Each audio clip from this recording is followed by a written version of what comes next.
Hello guys! Welcome back to my channel! For today's vlog ay magpupunta tayo dito ngayon sa Maxwell Food Center. Ayan. Tara, let's go! So ayan guys, tingnan nyo ang itsura ng lugar dito. Ayan. Tara, pasok tayo.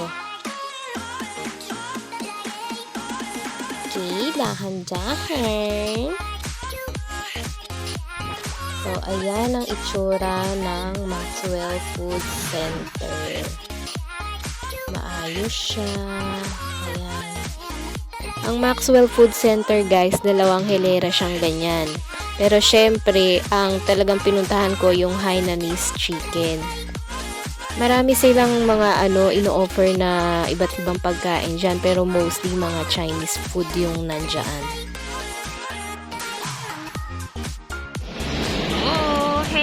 Hainanese chicken rice.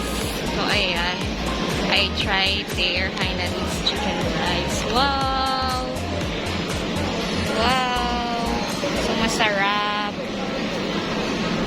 So, masarap. Thank you, Uncle. Ganda tayo dito.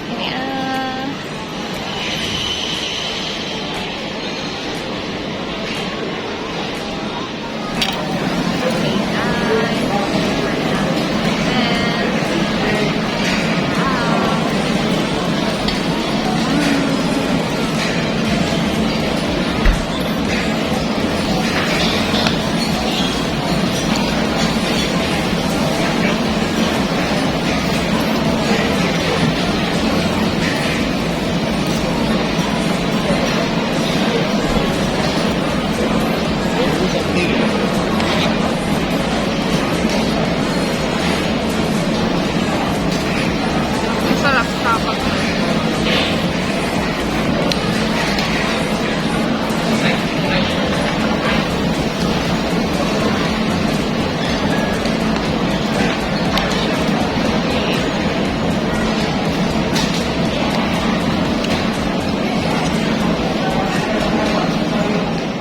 Ang honest review ko dito sa Hainanese Chicken, parang siya, overrated ng mga Pinoy.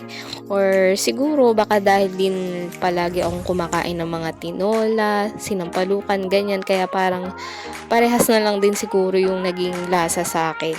Hindi ko sinasabi guys na hindi siya masarap kasi masarap siya. Kumbaga parang kung i-compare mo siya sa Filipino food, para siyang tinola na walang sabaw, ganon. Ang maganda dito guys, maayos at ang neat ng presentation ng pagkain. So kahit choosy yung tummy mo, go ka lang. So sa lugar naman, sobrang maayos siya, malinis. Medyo mainit lang naman siya guys kasi nakikita nyo naman dyan sa may sa video na nakabukas yung pinto, di ba? So talagang mainit dyan. Plus, ang pinakamaganda talagang nakita ko dito sa Singapore or siguro sa lahat ng part na ng Singapore. Ewan ko lang kung ako lang to wala siyang langaw guys, promise. Ayun guys, din ako bumili. Masarap din siya.